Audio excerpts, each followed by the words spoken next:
നാലമ്പല യാത്ര.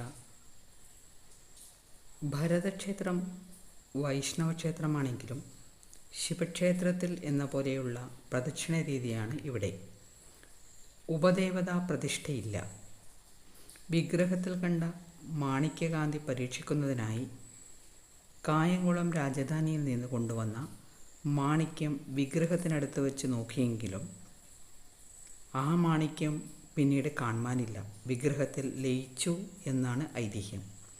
ഇതിനുശേഷമാണ് കൂടൽ മാണിക്യം എന്ന പേരുണ്ടായത്.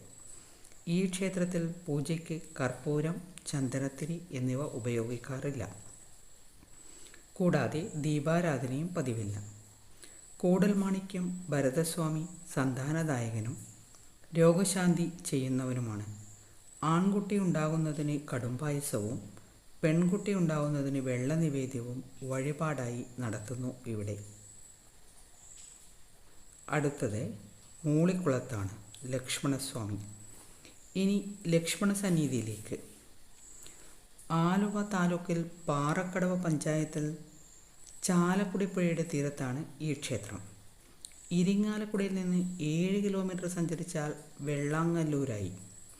അവിടെ നിന്ന് ഇടത്തോട്ട് തിരിഞ്ഞ് 1/2 കിലോമീറ്റർ സഞ്ചരിച്ചാൽ വെളയനാട്ട് നിന്നും വലത്തോട്ട് പുത്തൻചിറ വഴി മാളയിലേക്ക് 12 കിലോമീറ്റർ. പാറക്കടവ് പാലത്തിലേക്ക് വീണ്ടും ഒരു 12 കിലോമീറ്റർ. പാലം കടന്ന് വലത്തോട്ട് തിരിഞ്ഞാൽ മൂളിക്കുളമായി. മൊത്തം ഇരിങ്ങാലക്കുടയിൽ നിന്ന് 31 കിലോമീറ്റർ.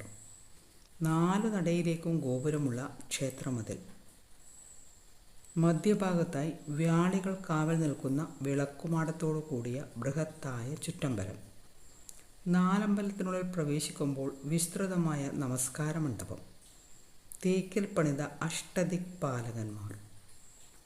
2 നിലയിൽ ചെമ്പുമേഞ്ഞ വട്ട ശ്രീകോവിൽ.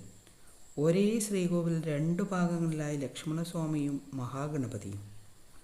വടക്കുകിഴക്കേ മുറിയിൽ ഗോശാല കൃഷ്ണൻ. തെക്ക് കിഴക്കു ഭാഗത്ത് കൂത്തമ്പലം. മണ്ഡപത്തിൻ്റെ ഇടതുഭാഗത്തു കൂടി നടന്ന് ലക്ഷ്മണസ്വാമിയെ വന്ദിക്കുക. ക്ഷേത്രത്തിന് പ്രദക്ഷിണമായി കിഴക്കേ നടയിൽ നിന്നും വലതുവശത്തുകൂടി ഇറങ്ങുക. കൊടിമരം തൊട്ട് തൊഴരുത്. ഇതൊക്കെയാണ് മൂഴിക്കുളത്തുള്ള ലക്ഷ്മണസ്വാമിയുടെ ക്ഷേത്ര വിവരണം.